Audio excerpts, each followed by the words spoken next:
Good morning.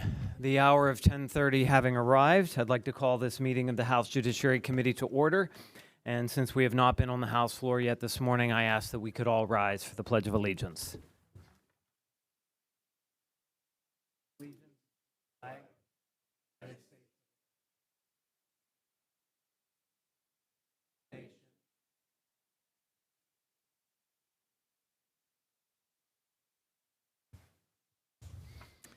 Thank you. And with that, would the Secretary please call the roll? Chairman Kaufman. Present? Representatives Bonner. Acker. Ham. Hershey. By designation? Joswiak. Hale. By designation? Clunk. Knowles. Lewis. By designation? Millard. Rigby. Rowe. Schemmel. Stevens. By designation? Chairman Briggs. Present. Representatives Dawkins. By designation. Hanbidge. Hohenstein. By designation. Kincaid. Lee. By designation. Rabb. Schusterman. Solomon. Zabel. By designation. Thank you. We have one item on today's agenda, and that would be House Resolution 239 by Representative John Lawrence. And at this time, I'll ask Representative Lawrence if you'd like to come forward and briefly address the committee. And after that, I'll turn to counsel for his comment and summarization. Yes, thank you, Mr. Chairman. I appreciate you calling up the resolution. I'm certainly happy to take any questions, but I certainly would appreciate the committee's support. Thank you. Thank you, Representative. And at this time, I'll turn to Counsel Dimick for a summarization of the resolution. This resolution directs the Legislative Budget and Finance Committee to conduct a study of funding for crime victims and urges the Auditor General to conduct an audit of gun violence task force funding spent by the Office of the Philadelphia District Attorney. For the LBFC study, that relates to the crime victims' dollars and is to be a study of federal, state, city funds and any grants allocated to or under direction or control of the Philadelphia District Attorney's Office that is intended for the servicing or compensation of crime victims. For the audit, the Auditor General is urged to conduct a forensic audit of spending by the Office of the Philadelphia District Attorney of state appropriated dollars for the Gun Violence Task Force, starting with fiscal year 2018. Thank you, Counsel. And a motion to report out House Resolution 239 by Representative Rowe and seconded by Representative Clunk. And on the resolution, first I will go to Representative Solomon. Thank you so much, Mr. Chairman. So thank you for bringing this to the committee. The bump that you note in the resolution, I, in a bipartisan manner, was responsible for. The new $2.5 million in spending we had as an increase in the gun violence task force took place between the 2017-18 budget cycle and 2019-20 cycle. And that $2.5 million has been part of our new appropriation to the Gun Violence Task Force. The Gun Violence Task Force is a proven model that allows the Attorney General to hire more investigative agents and the DAs across Pennsylvania, well, in this case, Philadelphia, to hire more line DAs to prosecute gun-related offenses. Most importantly, it brings folks together to work in a collaborative, collective way to combat gun violence. This is the first time that I have read a resolution that there is potentially any improprieties when it comes to spending those appropriated dollars. And my understanding of the Gun Violence Task Force typically is that it's even-steven. It's an even split between the DA's office and the AG's office, and those appropriated funds go to DA, AG, in the hiring of those employees. That's how it's always traditionally been done. So I'm very interested to read that a resolution is saying we want to look at this, I'm assuming because there might be something, we smell something, we smell rats somewhere, and I did not know about this. And if you look, we just, Mr. Chairman, submitted a report to the House, the Select Committee's report. And I would like to ask the representative about it in terms of, because in the report, there seems to be indication that there was something going on when they requested documents in the report. So if we go to page 8 of that report, and I have it right here, because I'm interested to know what we've discovered so far before we do more and do an additional audit. So in page 8 of the report, in terms of documents requested, the Select Committee requested state-funded funding allocated to the district attorney for the enforcement of laws in Philadelphia, including monies appropriated by the Joint Local State Government Task Force, the Gun Violence Task Force. So that's the first time we requested documents. In addition, on page 9, we requested documents from the controllers and treasurer's office related to the Gun Violence Task Force. And then again, on page 11, we requested documents from the Pennsylvania AG, who provided a robust set of documents related to the Gun Violence Task Force. What did we find out? What has the Select Committee found out so far from those document requests, and what conclusions have we already drawn? Representative, you're in order if you'd like to respond to that. Thank you, Mr. Chairman, and Representative Solomon. I appreciate the inquiry and the concern with regard to this. You're correct in everything that you've said. The findings of the committee to date are presented in the report that was presented to the House yesterday and that you just quoted from. There is more there that needs to be reviewed, and we are in the process of reviewing that.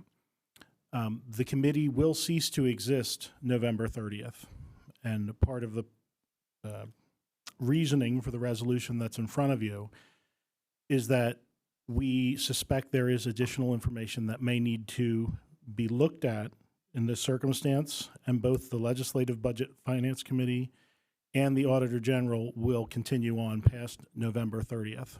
That is the reason for the resolution before you. Representative Lawrence, what additional information do you need that you did not get through your efforts on the Select Committee? So I don't know that I would characterize it in the way that you've phrased it there. The resolution that's before you requests the Legislative Budget and Finance Committee to review how funds are being used in the District Attorney of Philadelphia's office. So I want to be very clear on what the resolution does and doesn't say that's in front of you. When do you think the final report of the Select Committee is going to come out? That's a good question. So if I may, Mr. Chair, since You're in order. it does not relate directly to the Certainly. resolution, there will be a final report issued by the Select Committee before the end of session. Okay, so I guess, Mr. Chairman, at this time, I'd like to make a motion. You may proceed. So I'd like to make a motion to delay consideration of HR 239 until the final findings of the Select Committee report come out. At that point, we'll have a complete understanding of whether there were any improprieties discovered through the Select Committee's work, because they've requested a whole lot of documents related to the Gun Violence Task Force. And then if further investigation is needed, at that point, I would be very much in favor of doing so. Second. There's a motion to table until the final Select Committee report that was seconded by Chairman Briggs. And any conversation, there are members waiting to speak on the resolution. Any comment on the motion? Representative Dawkins. Thank you, Mr. Chairman. Essentially, that was around the same logic that I was looking at.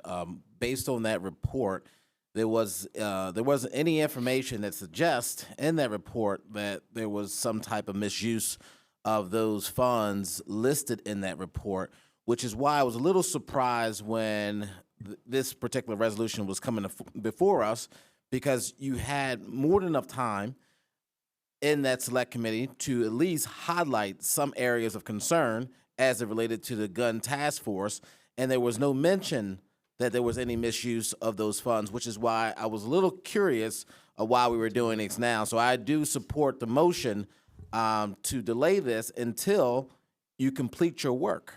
And once that work is completed, then we can determine if there is a need for this resolution. Thank you, Mr. Chairman. Thank you, Representative Schemmel. Thank you, Mr. Chairman. As this is a resolution for the Auditor General to conduct an audit, I think the fact that, number one, the District Attorney of Philadelphia chose not to respond, that's not evidence that there was no issue. That's no evidence at all. Actually, I think this is an ideal time to do it as this legislative session comes to an end. If we table this, that's effectively putting it away and not doing it at all. We're actually opening up staff opportunities while they are not busy with other legislative work to be able to assist the Auditor General to conduct the audit. I fully support this resolution. I think it's an effective use of staff time and will reveal what it reveals, which will be independent. Thank you. Thank you, Chairman Briggs.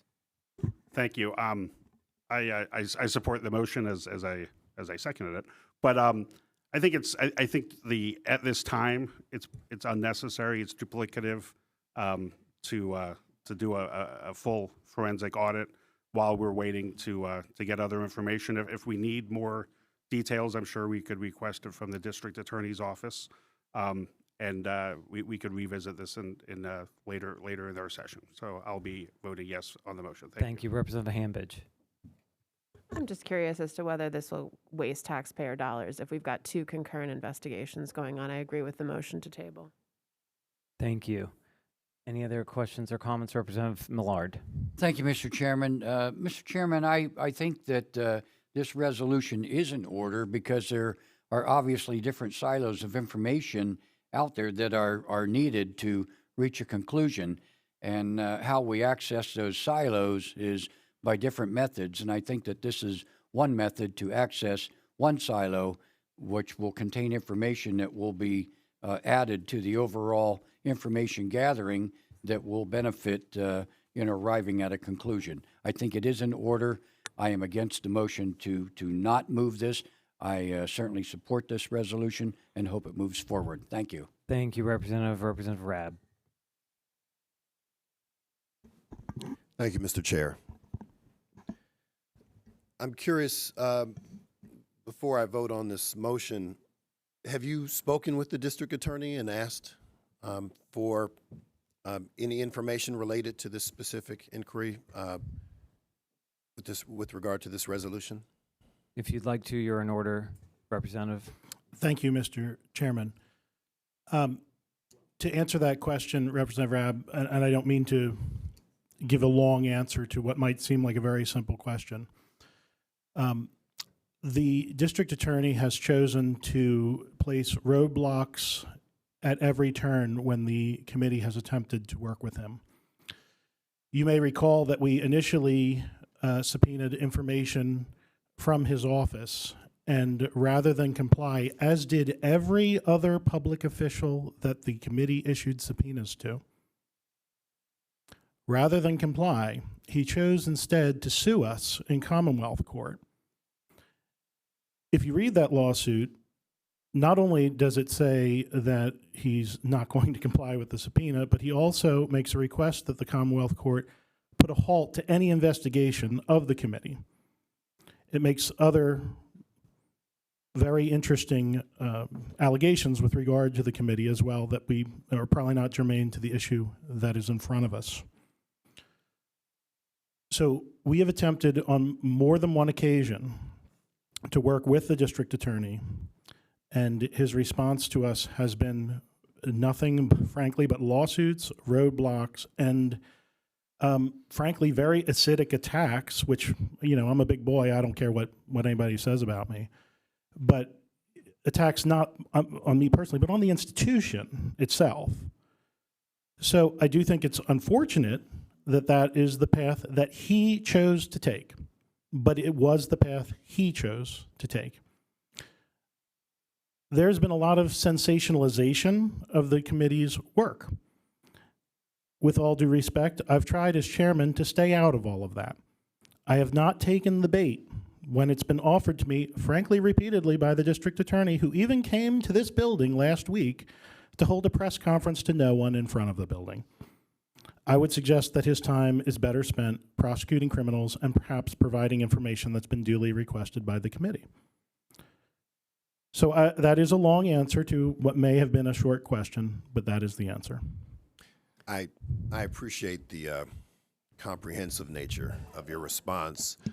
I was less referring to subpoenas and more to wondering if you've actually spoken to the district attorney himself, particularly as it relates to this inquiry. I've not had a direct conversation with the district attorney, no. Thank you. Thank you. It's been moved and seconded that the resolution be tabled until the select committee's final report is issued. On that question, would the secretary please call the roll? Chairman Kaufman, No. Representatives Bonner, No. Ecker, Ham, Hershey, By designation, no. Joswiak, No. Hale, By designation, no. Plunk, Knowles, No. Lewis, By designation, no. Millard, Rigby, No. Rowe, Schemmel, Stevens, By designation, no. Chairman Briggs, Yes. Representatives Dawkins, Hanbidge, Hohenstein, Designation, yes. Kincaid, Lee, Designation, yes. Rab, Schusterman, Solomon, Zabel, Designation, yes. Thank you. The motion fails. Currently, the motion to report out House Resolution 239 as committed has been moved and seconded. On that question, Representative Kincaid. Thank you, Mr. Chairman. I feel like this resolution is largely redundant to the powers that we already have to just send a letter and ask for this information, which, having received an email from the District Attorney of Philadelphia this morning that says that the legislature can just ask for this information and the District Attorney's Office would be more than happy to provide it. So we are ostensibly going to be wasting taxpayer time and money on something that the district attorney is already willing to provide. And I would note also that the district attorney has subsequently complied with the subpoena that was issued to him. So this feels like an exercise in redundancy and futility. Thank you. Thank you. Representative Dawkins. Thank you again, Mr. Chairman. Yeah, my question would be along the lines of what was the purpose of the select committee's duties if you were just going to usurp your own authority and request for a forensic audit when you could have just done that from the start and came to the same conclusion of the information if you weren't willing to just simply ask for the information that seems willingly able to give you.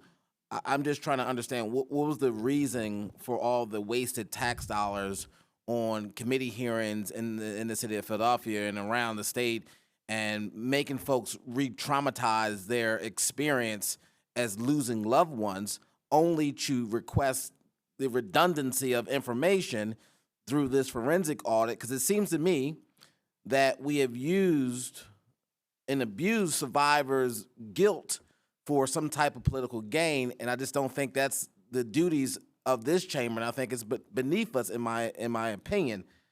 So I'm just curious of why we're going down this rabbit hole if we could have just, went out with a resolution and requested this information without pitting victims through that re-trauma. You're in order if you'd like to, Representative. So there's a lot to unpack in that question, but I think, and I want to make sure I answer your question. Is your question, as I understand it, your question is, why would we do this resolution to re-traumatize victims of crime?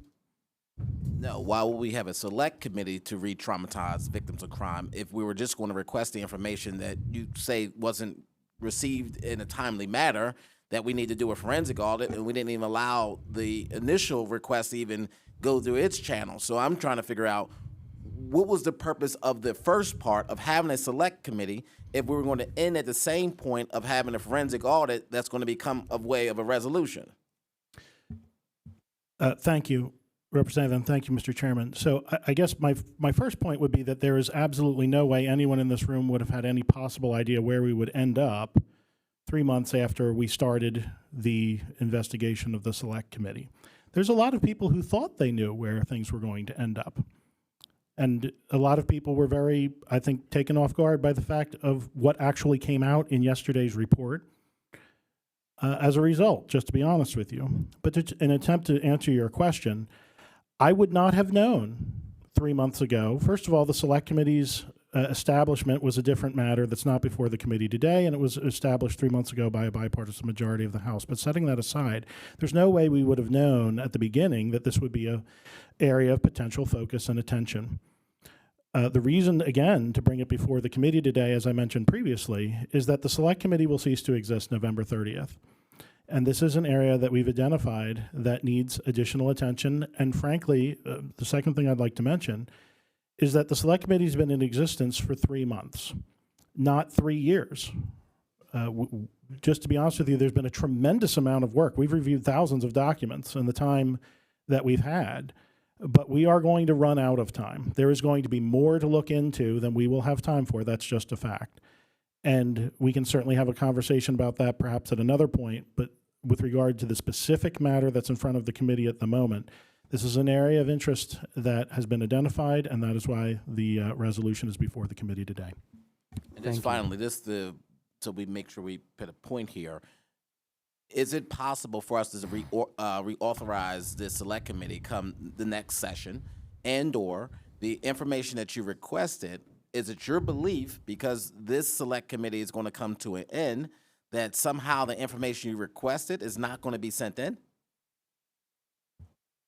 If you're, the select committee could be reauthorized if the intent is to delay the process and have a pause of several months until we get reorganized and reauthorize it. So it could be reauthorized, but that would delay while this work can go on diligently while we are not in session.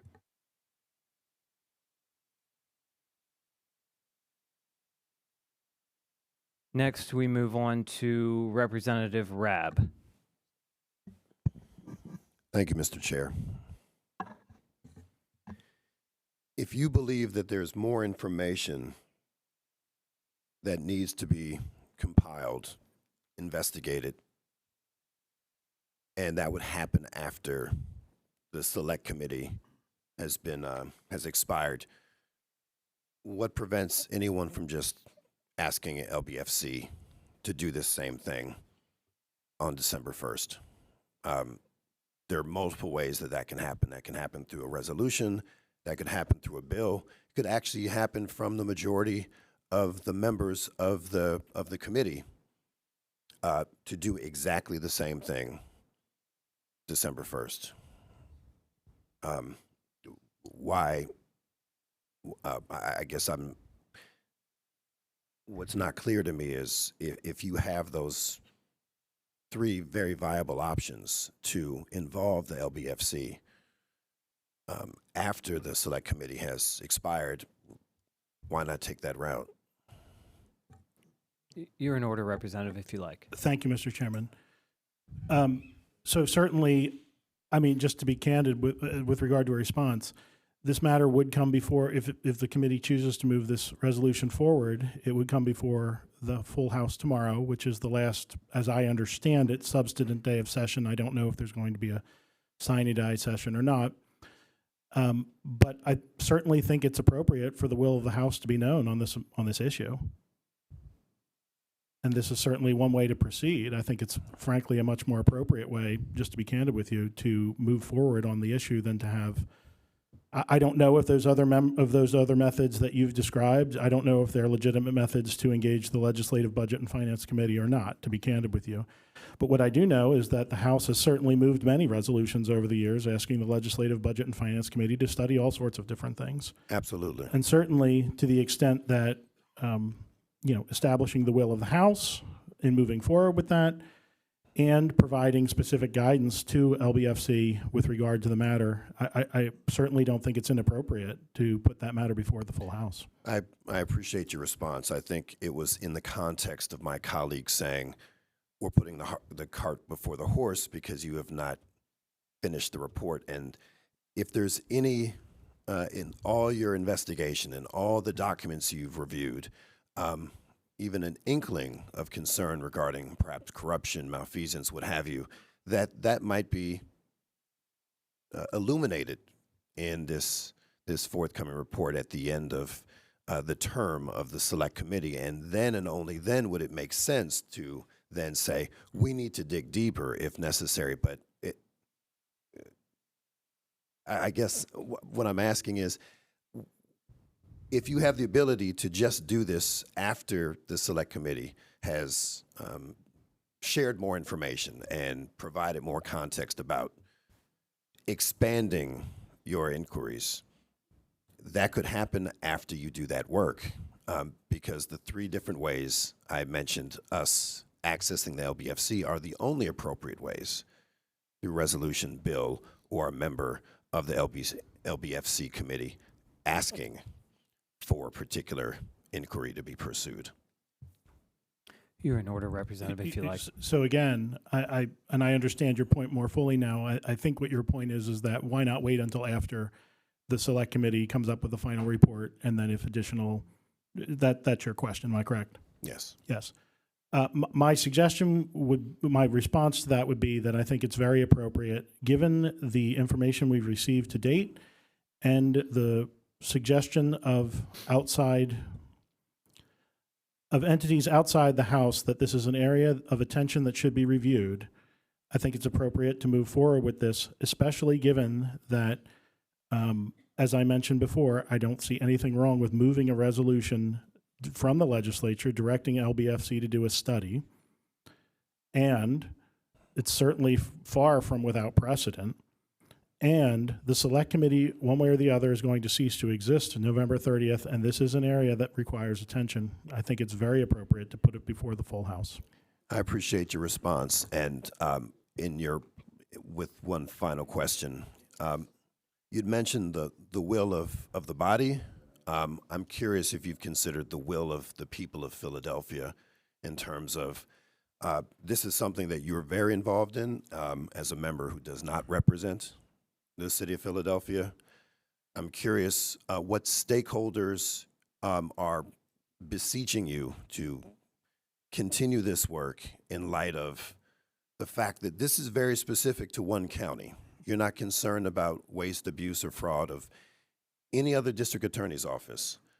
You have a specific bent around one district attorney's office.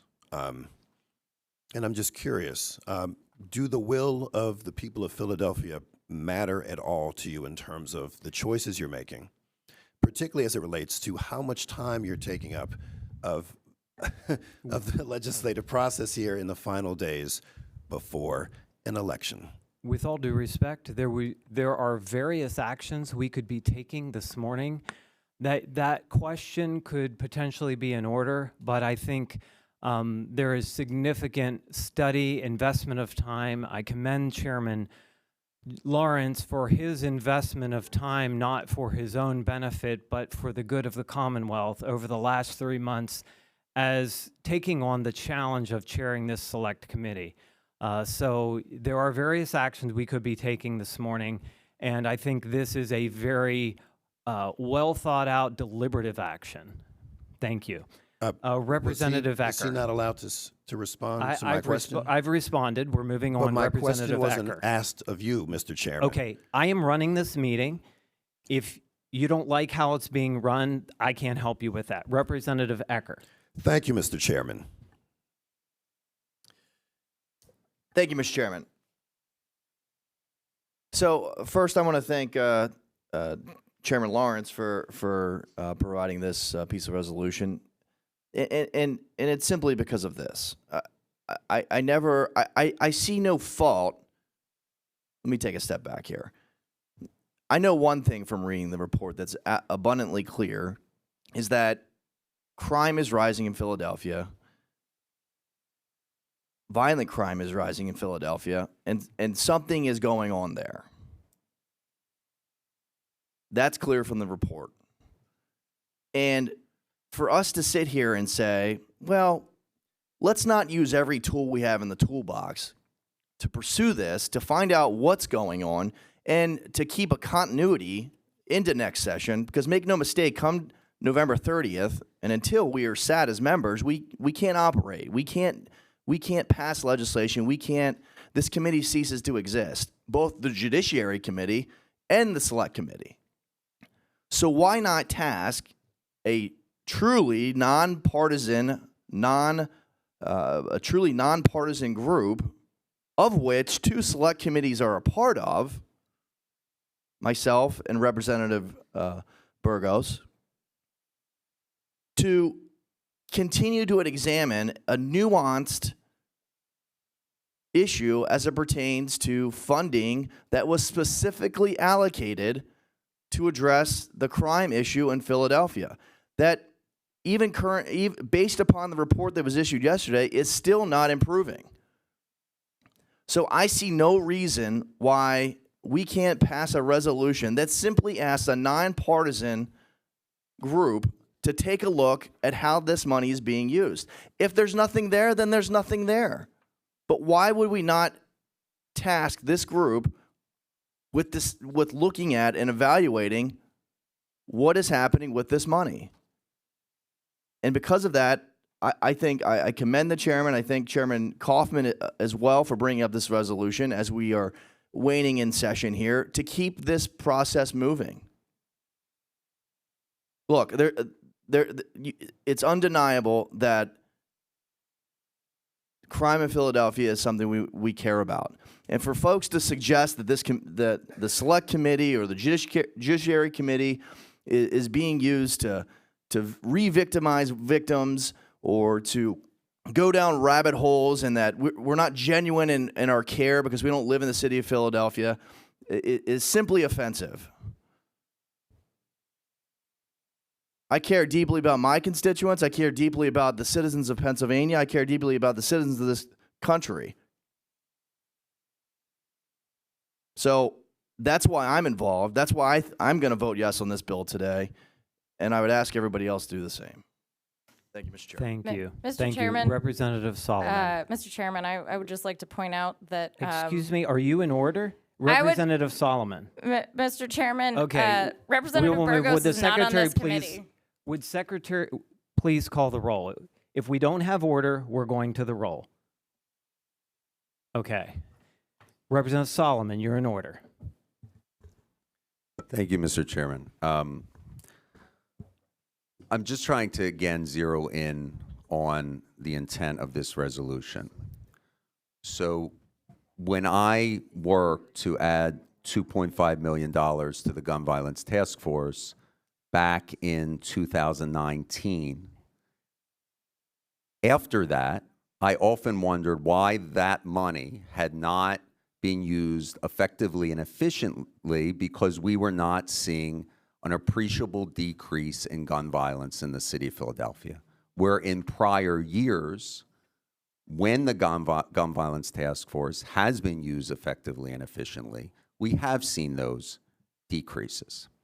Now, proposals for these audits are usually made when an issue, a specific issue, has been identified that causes concern. And that is what I'm asking. Representative Lawrence, you specifically said that this is an area of interest that has been identified, that needs additional attention.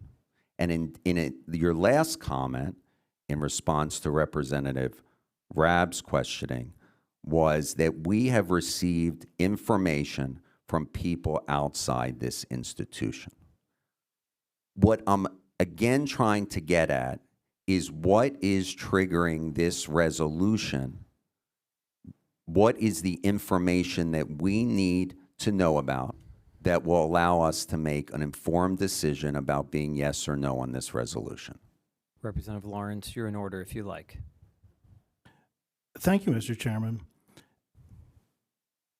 The committee, it was suggested to the committee to review this, to be candid with you, by the Attorney General of the Commonwealth.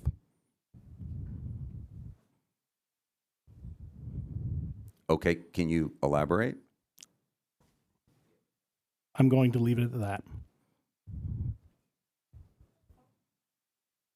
Representative Solomon, anything further?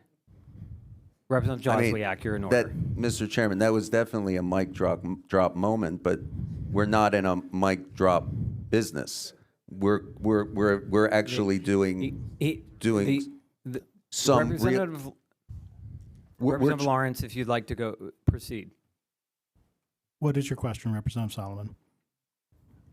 When you say that, right, that leads to many additional questions. So I think it's only fair for the members of this committee to just understand what that comment meant, what is behind that assertion.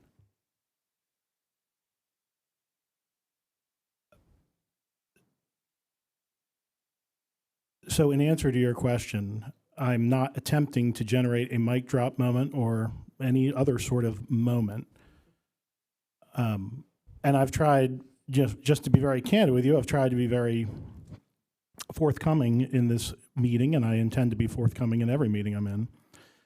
It was mentioned yesterday, if you read the report carefully, it talks about the fact that the Attorney General has provided information to the committee. And I'm trying my best, Representative Solomon, to answer your question. But I'm also mindful that I do not have all of the information that you're requesting directly in front of me. And I also want to be very careful. It's a sensitive subject. So I've answered your question, and I'm going to choose not to answer it further, if that's okay. All right. Representative Joswiak, you're in order. Thank you, Mr. Chairman. First of all, I want to compliment Representative Lawrence on this resolution. You know, and I'm just going to have a comment versus a question. You know, investigatory committees often come back to be authorized with additional powers as an investigation proceeds. You know, authorizing the Legislative Budget and Finance Committee and the Auditor General to perform the work now will expedite the investigation process rather than waiting for several months to initiate the process later. It'll bring a quicker conclusion to this whole process. So I think this resolution is completely in order and it's normal. So I'd be a yes vote. Thank you. Thank you, Representative. Representative Schusterman. Thank you, Chairman, and apologies for running late today. Representative Lawrence is from Chester County. We work closely together to move Chester County forward. I'm looking at the years of the information that we're going to be gathering, and I'm wondering there was no sense of urgency if there was misappropriation of the funds that were handed out in 2018, 19, and 20, even up to 22.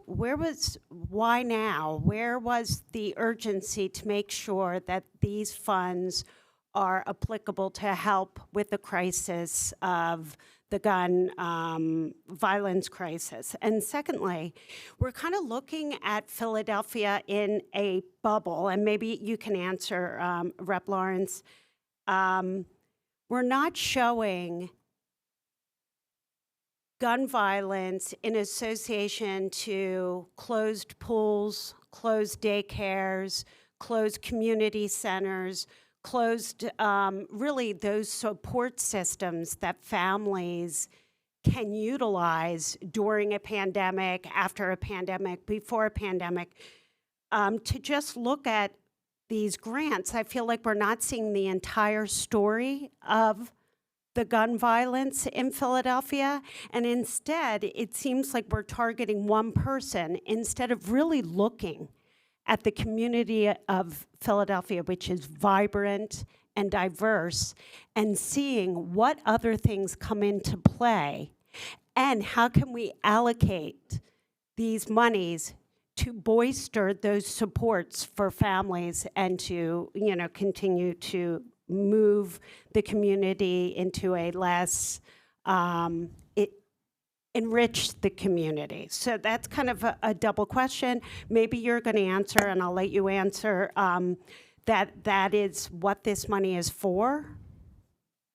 Or is that a separate allotment of monies that would go for all those things like daycare, before and after programs, pools, community centers, that sometimes when they're closed, there's an increase in violence. So I'm just having a hard time looking at the entire city just by looking at a couple of grants, as opposed to looking holistically at what this city went through with the pandemic prior, during, and after the pandemic. And secondly, my first question, why now? Why didn't we look at this the minute we got back into session 2 years ago? Why now?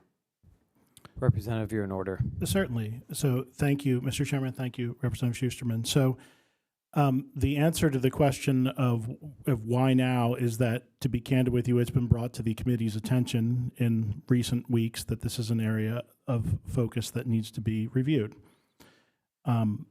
Certainly, the Commonwealth expends billions of dollars a year, and there is not an audit of every one of those dollars. But there probably should be, to be frank with you.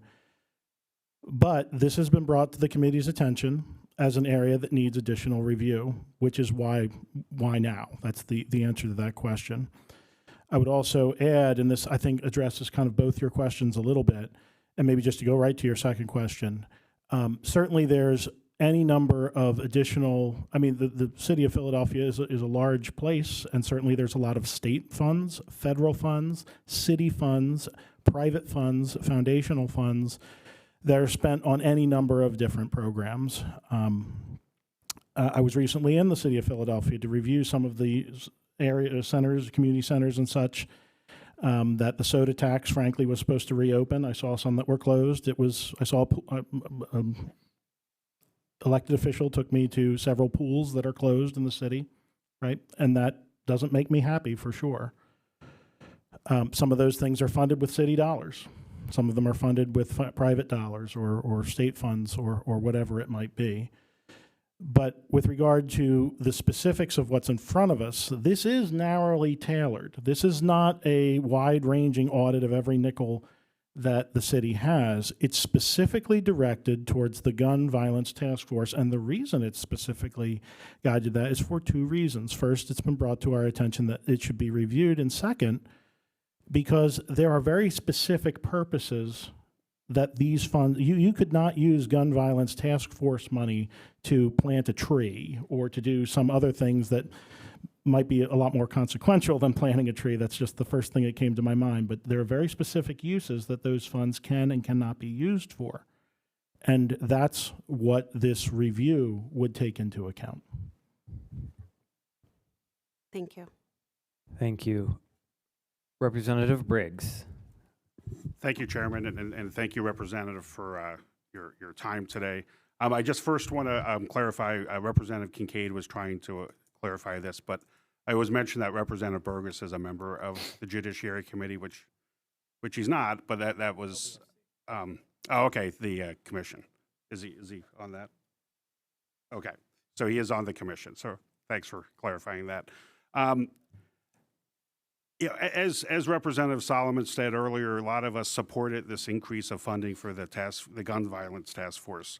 And, we absolutely want to make sure the funding is being spent appropriately. I think a audit is not the fastest way to get to that answer if that's the goal here. We could wait, as the motion was, to see what the final findings of this task force that you're chairing, and then urgently, you can still do subpoenas ahead of that task force if there's more information that you need. I think we should make an official or semi-official request for this information. I'm sure it will be provided to us before 9 months, and without a lot of extra costs. So I will continue. I mean, I get the idea that the concerns that it's being that it should be looked at, and I think we should look at it through our normal process and through the appropriation process. That we look at a lot of appropriations. So I will be opposing this resolution. Thank you, Chairman Briggs. Any further last comment? Okay, thank you, Representative. With that, I look forward to passing this resolution and seeing a in-depth study of what is going on with these dollars in the city of Philadelphia. With that, would the secretary please call the roll? Chairman Kaufman, Yes. Representatives Bonner, Yes. Ecker, Ham, Hershey, By designation, yes. Joswiak, Yes. Hale, By designation, yes. Plunk, Knowles, Lewis, By designation, yes. Millard, Rigby, Yes. Rowe, Schemmel, Stevens, By designation, yes. Chairman Briggs, No. Representatives Dawkins, Hambidge, Hohenstein, Designation, no. Kincaid, Lee, Designation, no. Rab, Schusterman, Solomon, Zabel, Designation, no. Thank you. House Resolution 239 is reported to the full House as committed. There is no further business before this committee. This meeting stands adjourned. The House is in session. Thank you.